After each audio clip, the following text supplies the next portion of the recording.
Vous me permettrez avant toute chose de vous remercier d'avoir accepté notre invitation ce matin pour cette conférence de presse à l'occasion de cette mise en service qui, je vous le rappelle, a lieu lundi 1er septembre 2014 et nous avons 2,7 km du tramway qui vont fonctionner entre le quartier du Chérel où nous sommes allés et le pôle d'échange. Alors vous savez, je souhaite m'exprimer devant vous avec la plus grande sincérité et sans aucune langue de bois. Chacun sait ici quelle a été toujours ma position, très hostile sur les choix qui étaient faits par nos prédécesseurs, et si vous ne le saviez pas, quelques-uns se sont chargés de vous le rappeler tout à l'heure. Ce choix, c'était celui d'un tramway allant d'Aubagne au Bagne, peut-être un jour jusqu'à La Penne, mais sans liaison avec Marseille. C'était celui aussi d'un équipement que nous considérions comme surdimensionné pour les besoins de déplacement des Aubagnais. Payé par la communauté d'agglomération, quand même, messieurs les maires, mais sans beaucoup d'intérêt pour les autres communes de l'agglo, les 11 autres communes de l'agglo.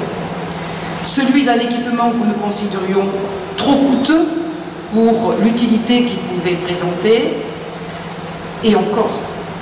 Puis-je vous assurer aujourd'hui que les budgets qui étaient initialement prévus pour la réalisation de cette première tranche étaient sous-évalués, puisque le montant de cette seule première tranche dépasse de 20 millions d'euros son prévisionnel.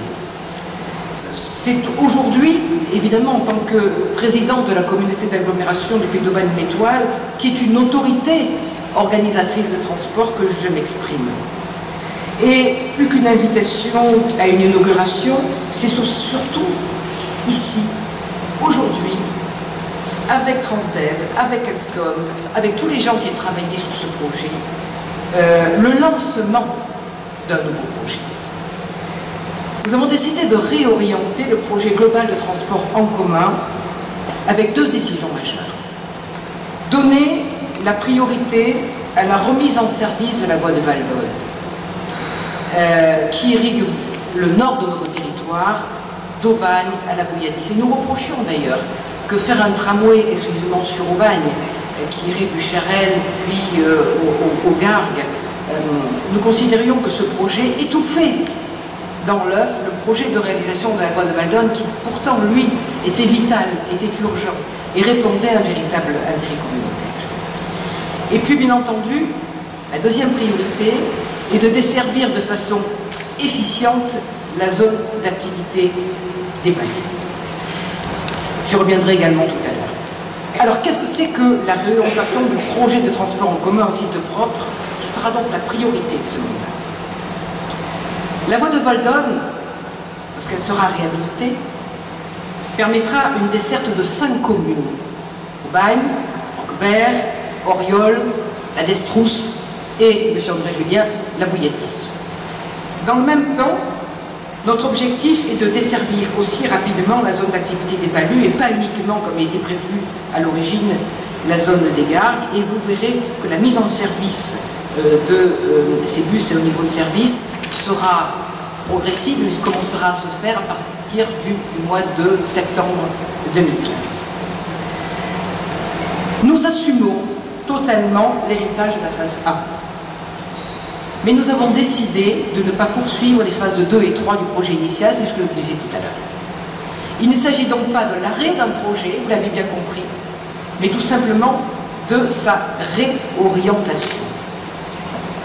Cette mise en service du tramway, lundi 1er septembre, est donc le premier acte, la première étape d'un nouveau projet global, réellement intercommunal, réellement d'intérêt communautaire et plus économique aussi, puisque ce sont les rames Citadis Compact d'Alstom, vous en parlerez tout à l'heure, Monsieur Galtram, achetées pour le projet tramway, qui circuleront et qui pourront circuler sur la voie de Val-d'Aude.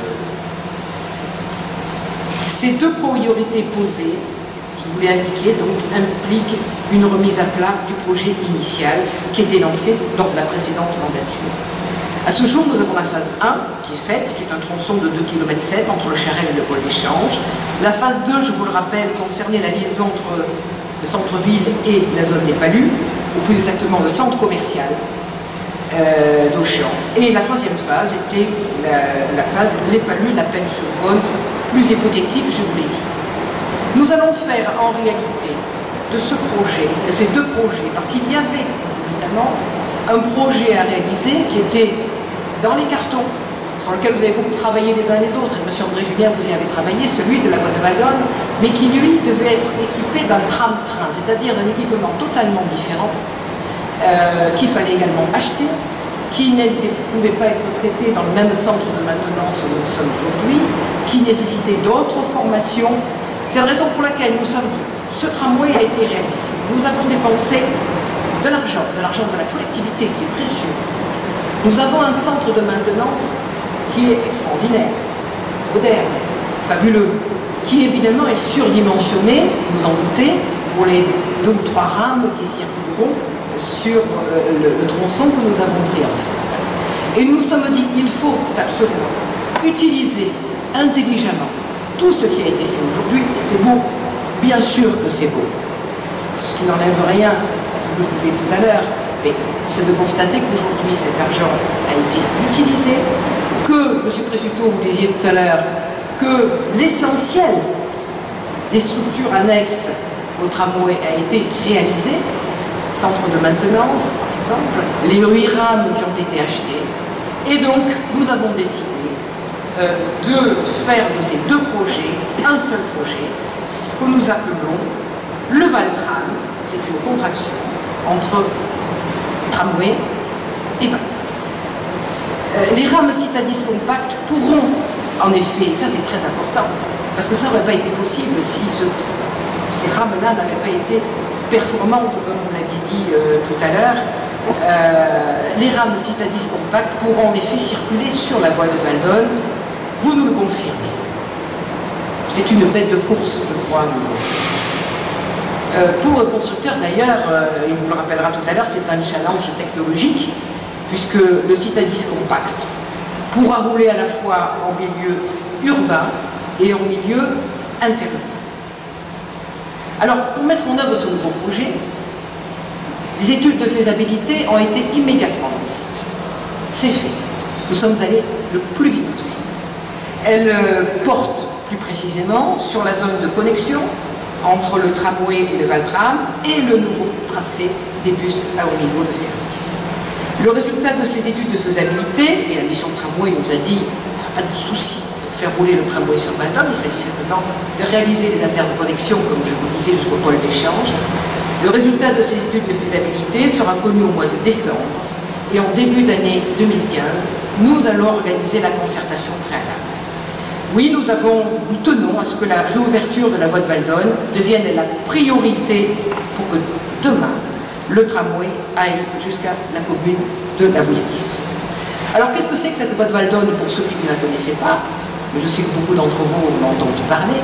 Ben, c'est une ancienne voie ferrée minière qui reliait autrefois la commune de Pépa, avec les mines de Valdonne, à Aubagne, qui transportait à la fois du matériel, des mineurs et du charbon.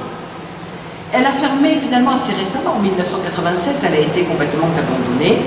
Elle traverse encore aujourd'hui, parce qu'elle ne monte plus aujourd'hui jusqu'à Pépa, mais elle traverse encore aujourd'hui 5 de nos communes et se situe surtout sur un territoire où le réseau routier est complètement saturé, avec près de 90 000 déplacements par jour pour une population du nord du territoire desservie qui serait de l'ordre de 60 000 habitants à peu près. Toutes les communes qui sont intéressées par la voie de Valdonne représentent plus de la moitié de la population de notre territoire. Bon, il suffit le soir, par exemple, de prendre l'autoroute et d'essayer de sortir soit à Auriol, soit à Pas de Tresse, pour comprendre la douleur de ceux qui font le trajet tous les jours et qui n'ont pas d'autre solution que de prendre soit la nationale, soit l'autoroute. On attend l'embouteillage juste sur l'autoroute, c'est même très dangereux parce qu'il peut y avoir, il y a malheureusement des accidents par surprise que créent des véhicules qui sont sur l'autoroute alors qu'ils veulent sortir. Et nous savons qu'actuellement, plus de 90% de ces déplacements s'effectuent en voiture parce qu'il n'y a pas d'offre alternative de transport en commun. Et compte tenu de la croissance démographique très forte des communes qui sont concernées, les projections ont montré que le trafic routier pourrait encore augmenter de 20% à l'horizon 2020 si nous ne faisons rien. Bon, Alors à l'évidence, vous avez tous compris, nous avons là un vrai projet communautaire, parce que c'est l'AGLO qui est le maître de l'ouvrage de la Trouvière et qui est très attendu par nos populations. Mon devoir, là aussi, en responsabilité, en tant que président de la communauté d'agglomération, c'est de préparer l'avenir de notre territoire. L'augmentation du chiffre de déplacement, qui est induite par le seul accroissement démographique, nous imposerait, pour éviter une thrombose totale, de multiplier les infrastructures routières qui consomment l'espace, qui sont génératrices de nuisances et en milieu urbain, avec un coût financier qui est bien trop important pour nos collectivités.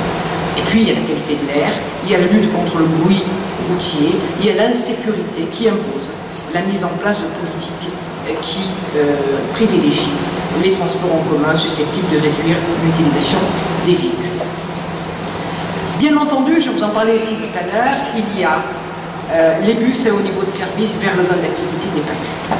Outre la desserte nord de son territoire avec le Valtram, la communauté d'agglomération du Pays d'Aubagne et de l'Étoile s'attache également à résoudre la desserte de la zone d'activité des PALU et de faciliter le déplacement de 12 000 salariés.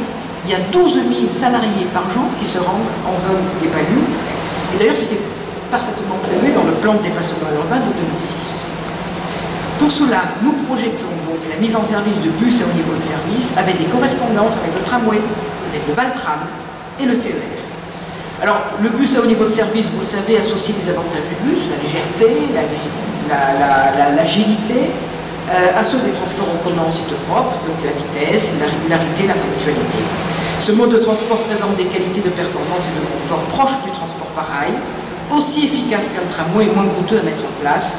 Et ce mode de transport qui est souple et qui est performant est la solution la plus adaptée pour desservir une zone d'activité telle que celle des PALU, d'autant que nous avons la possibilité de faire une station d'arrêt avec le Valtram qui s'arrêtera avant le pôle d'échange et qui permettra une liaison plus directe avec la zone des PALU par les bus à haut niveau de service.